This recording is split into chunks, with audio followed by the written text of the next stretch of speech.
नमस्कार मंडळी, जय गजानन. तुमच्या सगळ्यांचं आपल्या चॅनलमध्ये खूप खूप स्वागत आहे. ज्या दिवशी पुष्य नक्षत्र हे गुरुवारी येते त्या दिवशी गुरुपुष्य अमृत योग हा तयार होतो आणि या महिन्यामध्ये 23 एप्रिलला गुरुवारी गुरुपुष्य अमृत योग आहे. गजानन विजय ग्रंथामध्ये आपण वाचले आहे की गुरुपुष्य अमृत योगावरी याचे जो पारायण करी बसून एका आसनावरी राहून या सुचिरबुद्ध त्याच्या अवघ्या मनोकामना पूर्ण होतील खचित जाणार, कसल्याही असुती यातना त्याच्या त्या निरसतील. एवढं महत्त्व श्री गजानन विजय ग्रंथामध्ये गुरुपुष्य अमृत योगाचं सांगितलं आहे. जो व्यक्ती श्री गजानन विजय ग्रंथ हा गुरुपुष्य अमृत योगावरती वाचतो त्या व्यक्तीच्या अवघ्या मनोकामना पूर्ण होतात. आता गुरुपुष्य अमृत योग कधी सुरू होणार आहे? 23 एप्रिलला सायंकाळी 6:57 तर 24 एप्रिलच्या सकाळी 6:02 गुरुपुष्य अमृत योग हा असणार आहे. म्हणजे पूर्ण 12 तासाचा गुरुपुष्य अमृत योग हा आहे. तर ज्यांना श्री गजानन विजय ग्रंथाचं पारायण करायचं आहे त्यांनी कसं करावं, कोणत्या नियमांचं पालन करावं, श्री गजानन विजय ग्रंथाचं पारायण कोण कोण करू शकतो, कुठल्या इच्छापूर्तीसाठी तुम्ही गुरुपुष्य अमृत योगावरती श्री गजानन विजय ग्रंथाचं पारायण करू शकता, याची संपूर्ण माहिती तुम्हाला आजच्या व्हिडिओमध्ये मिळणार आहे. सगळ्यात अगोदर पारायण कोण करू शकतो? पारायण कोणी करू शकतात म्हणजे ज्यांना लिहिता वाचता येते, अगदी छोट्या मुलांपासून तर वयोवृद्ध व्यक्तींपर्यंत गुरुपुष्य अमृत योगावरती पारायण करू शकतात.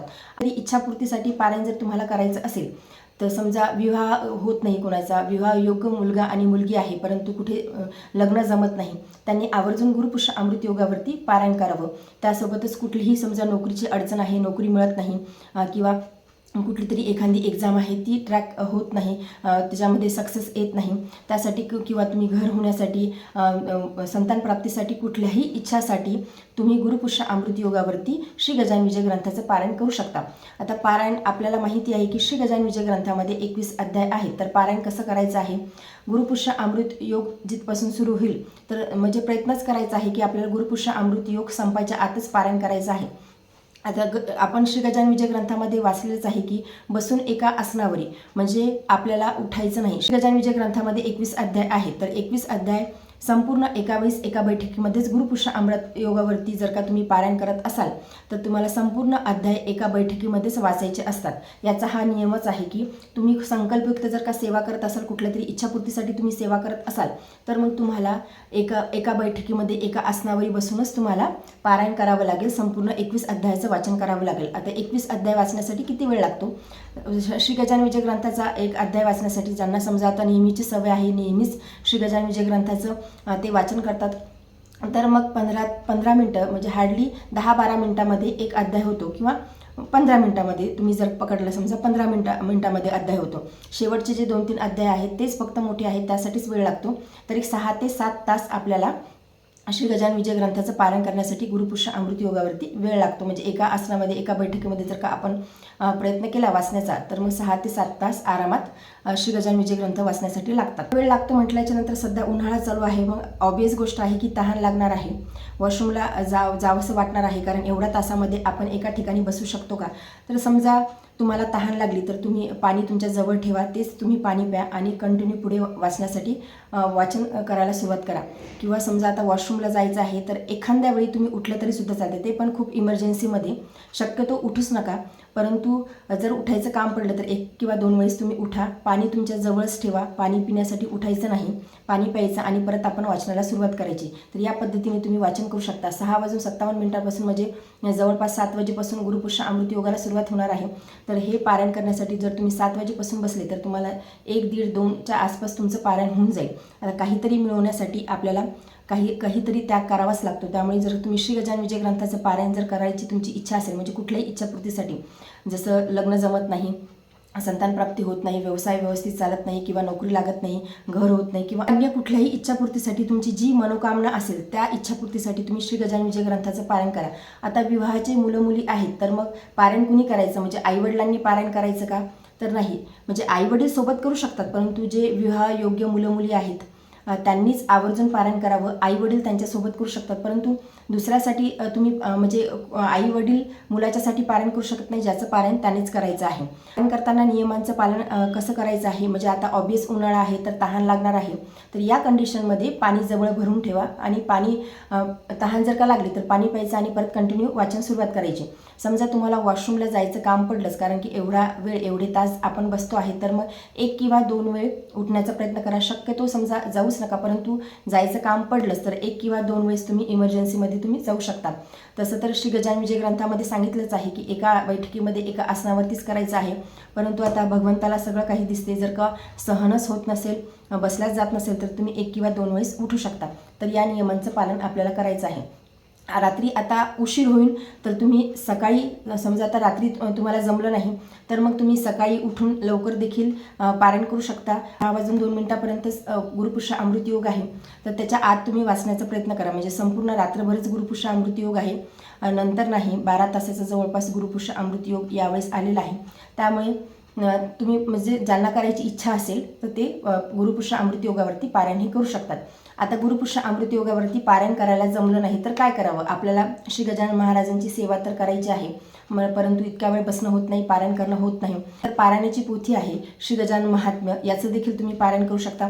तसं तर म्हणजे श्री गजानन विजय ग्रंथामध्ये सांगितलंच आहे की मोठाच ग्रंथ वाचायचा आहे. गुरुपुष्य अमृत योगावरती मोठाच ग्रंथ वाचला जातो, परंतु कुठला संकल्पासाठी तुम्ही करत नाही, इच्छापूर्तीसाठी करत नाही, महाराजांची सेवा करायची आहे, मग तुम्ही श्री गजानन महात्म्य देखील वाचू शकता. किंवा स्तोत्र वाचा, 52 वाचा, किंवा सगळ्यात बेस्ट मी तुम्हाला सांगते, तुम्ही नामस्मरण करा. नामस्मरण तुम्ही 1-2 तास करा. म्हणजे आता 7 वाजेपासून गुरुपुष्य अमृत योग सुरू होत आहे, तर मग ऑब्वियस आहे की आपण 9 किंवा 10 वाजेपर्यंत किंवा सगळे कामं आवरल्याच्या नंतर 9 ते 10 किंवा 9 ते 11 आपण नामस्मरण नक्कीच करू शकतो. 11 वाजेपर्यंत सगळेजण जागतातच, म्हणजे एवढा पटकन आजकाल कोणी झोपत नाही. तर तुम्ही 9 ते 11 वगैरे नामस्मरण करण्याचा, 52 वाचण्याचं किंवा श्री गजानन महात्म्य वाचण्याचा तुम्ही गुरुपुष्य अमृत योगावरती नक्की प्रयत्न करा. जी छोटी पोथी आहे ती गजानन महात्म्य ते पारायणासाठीच आहे. म्हणजे अनेक जण दशमी, एकादशी, द्वादशीला देखील त्याचं पारायण करतात. ज्यांना बसले जात नाही, वयोवृद्ध आहेत, ते देखील त्याचं पारायण करतात. किंवा आता आपली इच्छा आहे श्री गजानन महाराजांची सेवा करण्याची, परंतु मोठा ग्रंथ श्री गजानन विजय ग्रंथ वाचायला वेळ नाही, तर अशा कंडिशनमध्ये तुम्ही गजानन महात्म्याचं देखील पारायण करू शकता. परंतु ज्यांना संकल्पयुक्तासाठी सेवा करायची आहे, कुठल्या तरी इच्छापूर्तीसाठी तुम्हाला सेवा करायची आहे, तर अशा कंडिशनमध्ये तुम्हाला श्री गजानन विजय ग्रंथाचंच वाचन करावं लागेल. मी मागच्या वेळेस एक व्हिडिओ बनवला होता की संपुट लावून पारायण कसं करायचं आहे विवाहासाठी. तो व्हिडिओ देखील तुम्ही पाहू शकता की ज्यांचे लग्न जमत नाही त्यांच्यासाठी तो खास व्हिडिओ बनवला होता की श्री गजानन विजय ग्रंथाचं संपुट लावून पारायण कसं करावं. तर गुरुपुष्य अमृत योग आहे, त्यामुळे शक्य तेवढी महाराजांची सेवा करण्याचा प्रयत्न करा. अतिशय शुभ योग आहे. या योगावरती बाकीच्या गोष्टी म्हणजे भौतिक गोष्टी खूप केल्या जातात, की सोने खरेदी करणे किंवा काही शुभ गोष्टी सुरू करणे किंवा काही खरेदी करणे, प्लॉट खरेदी करणे, फ्लॅट खरेदी करणे किंवा अन्य वाहनं वगैरे खरेदी करणे. पण हे योग जे असतात किंवा ह्या ज्या तिथी असतात यावरती यासाठी महत्त्व आहे या गोष्टी खरेदी करण्याला, की या योगामध्ये केलेल्या गोष्टी ह्या आपल्या अक्षय राहतात, त्यांचा कधी क्षय होत नाही, त्याचं पुण्य आपल्याला भरभरून मिळते. म्हणजे आपण एखाद्या दिवशी नामजप करतो, त्यापेक्षाही अशा योगावरती, तिथीवरती जर का आपण नामजप केला किंवा काही आध्यात्मिक सेवा केली तर त्याचं आपल्याला 1000 पटीने पुण्यफळ मिळत असते. त्यामुळेच या योगांना, या तिथींना महत्त्व आहे. तर आपण जर का या भौतिक गोष्टीसोबतच जर का आपण महाराजांची सेवा केली, नामस्मरण केलं, पारायण केलं, तर नक्कीच आपल्याला 1000 पटीने याचं पुण्यफळ प्राप्त होणार आहे. त्यामुळे गुरुपुष्य अमृत योग हा असाच वाया जाऊ नका देऊ.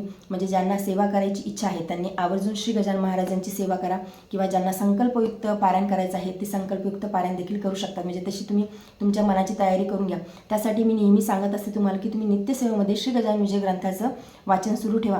कॉलेजमध्ये जाणारे मुलं मुली असतील किंवा आपल्यासारखी मिडल एजचे असतील, हाऊसवाईफ असतील, जॉब करणारे असतील किंवा वयोवृद्ध असतील, त्यांनी आवर्जून श्री गजानन विजय ग्रंथाचं नित्यसेवेमध्ये एक अध्यायाचं वाचन करावं. म्हणजे जेव्हा असे योग येतात, गुरुपुष्य अमृत योग वगैरे, दशमी, एकादशी, द्वादशी, तर अशा वेळी आपला जो ग्रंथ आहे तो पटकन वाचून होतो. कारण की आपल्याला ते सवय राहते, ती वाचनाची सवय राहते आणि आपल्याला ती अक्षर ओळख झालेली असते. त्यामुळे आपला ग्रंथ पटापट वाचून होतो, जास्त त्रास आपल्याला होत नाही. तसेही जर का तुम्ही मनोभावे करण्याचा प्रयत्न केला, जरी 6-7 तास लागणार असतील तरीसुद्धा तुम्ही जर का मनोभावे करण्याचा प्रयत्न केला, महाराजांवरती संपूर्ण विश्वास ठेवून जर तुम्ही श्री गजानन विजय ग्रंथाचं पारायण करण्याचा निश्चय केला, तर तुम्हाला महाराज उठू द्यायची गरजच पडू देणार नाही. कारण महाराज सगळं काही सांभाळून घेतात. ग्रंथ वाचतावेळेस महाराजांना प्रार्थना करायची आहे की माझ्याकडून तुम्ही वाचन पूर्ण करून घ्या, मला मध्ये उठण्याची गरज पडू देऊ नका, किंवा मला माझं जे देह अभिमान आहे, देह अभिमान म्हणजे कसं की आपण बसतो, आपल्या पायाला मुंग्या येतात, आपलं पाठ दुखते किंवा कंबर दुखते किंवा पाय आपण इकडे तिकडे करतो बसतो तेव्हा, परंतु आपण जर का महाराजांना प्रार्थना करून पारायणाची सुरुवात केली की महाराज तुम्ही माझ्याकडून हे पारायण पूर्ण करून घ्या, तर मग अशी वेळच येत नाही, आपल्याला काहीही त्रास होत नाही आणि 6-7 तास कुठे गेले आपल्याला कळतसुद्धा नाही आणि आपलं पारायण पूर्ण होते.